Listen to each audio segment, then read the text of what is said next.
this is kind of the breakdown of that. It's so when we're not seeing clearly, right? We're in that space of the apparent self, right? We're in that space of I call it ego. We're not with things as they are. We're not with life as it unfolds. We have an experience, right? The experience I'm describing was my son waking up, right? Sense data moves through the sense organs in the mind, meaning we pick up that experience, right? We do it through our sense organs. Our mind creates it. So there's perception that immediately happens, right? Perception creates sensation. We have a feeling, right? Sensation. So there's things that happen in the body that create feelings, right? And then feelings immediately move into 3 buckets. I only have 2 of them here, but there's actually 3 buckets. Positive, negative, or neutral. All right, so a feeling always drops into one of these 3 buckets, positive, negative, or neutral. Then, a positive experience a lot of times is we become attached to it. I want this to last forever. I don't want it ever to go away. This is an incredible feeling. Or it's negative, we're averse to it, we don't want it to happen, we wish it away, we wish we could be somewhere else doing something else.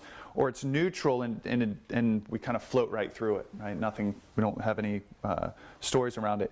Now, as soon as the mind picks it up as positive or negative, right? Negative being aversion, positive being attachment, asmita, the storyteller, then kicks in.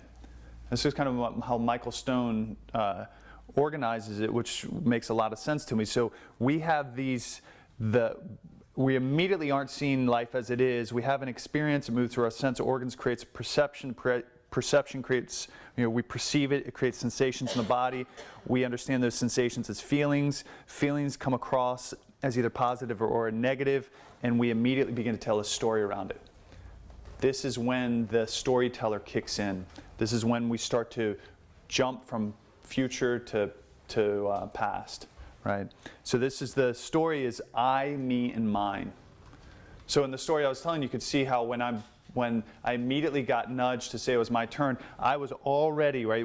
I had the experience, the sense status, perception. I started realizing at 3 in the morning what was going on, right? That I was the one that had to get up and bounce my boy.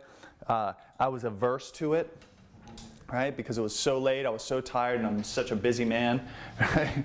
And, right, so immediately, so this is all, guys, this happens within split seconds, right? Split seconds, we're moving through this. So immediately, when I shifted that feeling, the realization that I'm going to get out of bed at 3 in the morning right now and bounce my boy, and I had the negative spin on it, it became about me. It was I, me, and mine. Right? It was all about me. It's very, very self-centered, right? The ego is, obviously, right? So I immediately thought of how I'm affected, how this is so bad for me, how my day tomorrow is going to be so intense, how it was all wrapped around me, and this creates these Michael Stone describes it, these stories that we wrap around ourselves. And we continually wrap around stories and stories and stories and create what he describes as like rubber bands around a rubber band ball. You guys ever seen a rubber band ball, right? It's Office Max was their logo or their mascot or whatever you want to call it, right? They had a rubber band ball, but if you've ever felt one of these rubber band balls, it feels like an actual ball. Right? Now, some people take that ball and wrap rubber bands around it, but the original rubber band balls, so they really made these things, were just, there's nothing, it's just rubber bands. And you take a couple and you wrap them and you wrap them and you wrap them, and eventually it becomes dense and bigger and bigger. Well, and I'll read the passage to you all, but what Michael Stone describes it as is, this is us. This is like us. And every one of the rubber bands is a story that we tell ourselves, right? So the rubber band ball becomes a feeling of solidity, right? A feeling that we are this person. We are these bundle of stories, right? And so then the fear of letting, so what he describes as a binivesa, the fear of letting go is not necessarily the fear of death. It can be the fear of death, but it's more aptly the fear of letting go of our stories. Because the stories create this identity. So what we're really scared of doing is letting go of an identity, right? But how often do we have to let go of identities, guys? All the time, right? Those of you who have kids, you're a parent until your kids you're still a parent, obviously, but you're a parent in one form, but when your kids get old enough to go off and move out, right, go to college, or then they meet somebody and then they get married and they start a family, right, your sense, your identity of being a parent is shifted. Right? It's not the same as it used to be. Right? If you work for a corporation for a long time, you poured everything into it for years and years, and all of a sudden they have layoffs. You're no longer part of that corporation. You're no longer part of that experience. Right? Your identity has been shifted. Right? This happens all the time, constantly throughout life. Right? We have to get rid of, we have to let go of our identity, whatever we've wrapped around it. Right? So, and this goes, the more stories we tell, the inability to let go of those stories, the inability to let go of the identity we've created around those, forces us to not see clearly the next time we have another experience. So this becomes a feedback loop, right? So I'm not seeing clearly at 3 in the morning. An experience happens. Data moves through my body and creates perception, and I perceive it, creates sensation, creates feelings. I'm averse to the feelings. It's all about me. I can't believe I'm bouncing my boy at 3 in the morning. He should be sleeping, right? My wife should be here doing this. I should be sleeping. Tomorrow is going to be such an intense day. I have 12 hours of work to do straight and blah, blah, blah. All the stories, right? Going and going and going and going. The identity that I have around that, right, creates another rubber band. And the next time my boy gets up in the morning, the chances, right, because the mind is simply, the brain is patterned, right? Neurosynaptic chains create patterns. The more, the likelihood of me repeating that pattern is higher and higher and higher the more I repeat it. The more I tell myself this is BS, my wife should be here, or blah, blah, blah, whatever the story is I'm telling myself, I can't believe it's 3 in the morning, I'm bouncing my son. The more I ride that pattern, right, the thicker the myelin gets around those neural networks, which make the pattern go faster and faster, deeper and deeper. That's why people that complain all the time, you have friends that are constant complainers, they have deep patterns of complaining. Right? They drop into that pattern. It's just it is who they are, but the pattern can change. It's who they are because they've created a pattern, right? Unconsciously, but they've created a pattern around it. Right? Two things to say about the stories is that they're always embedded in time.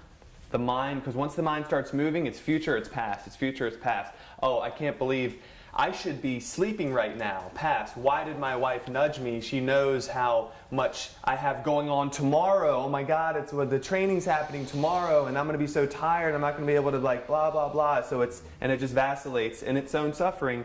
But stories end up being embedded in past and future, past and future, past and future. The other thing is we tell ourselves story, and John alluded to it. All of a sudden the real challenge is when we tell ourselves, this is just who I am. I'm an impatient person. It's who I am. Yeah. No, it's not.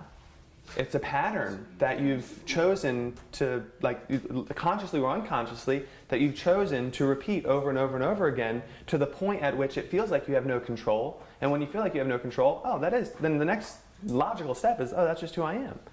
I know this really well for impatience. Impatience is my flavor of suffering. It's what I felt like, and I can tell you, stars, that's my astrological sign. I'm an Aries. I should be suffering. I am. I'm impetuous. I like things done now. Yesterday was better, but now is okay. Tomorrow is way too late. It's not going to work. And of course, I'm extremely methodical and extremely patient and extremely slow and, right, so. Just messed something up, Chris. Fixed it. And so we work together all the time. So guess who gets tested all the time? Both of us. Right? Chris mostly. Yeah. Yeah. Because it hurts so bad being on time.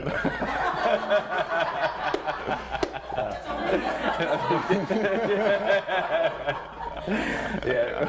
I have to go to that side of the room. You have to stay on this side. That's why the speaker went. Yeah, that's right. There was energy. Universe dropping it in. But so forever, it felt like my impatience was just, that's who I am. And think about the powerlessness that comes from, that's just who I am. Even when there's a lot of suffering involved. The reason why a Bini Vesa is, it's the fear of letting go, but the fear of death, is that when you hold on to things for that long and you recognize at some point that doesn't serve you, there's enough space to be wait a second, there was a period of time in my life I can remember that I wasn't this way. And now, but I am this way. And so if I give that up, the question then becomes, well, who am I? On subtle levels, right? Who am I? So there's literally a death of the identity of who you believed yourself to be. What's so fascinating to me is that even if that identity is suffering inducing, if it's painful, like, so for me, and with my relationship with my dad, like, it was destroying me inside. And when I finally came to terms with what had to happen, like, I had to make peace with it. I had to, like, forgive myself. I had to forgive him.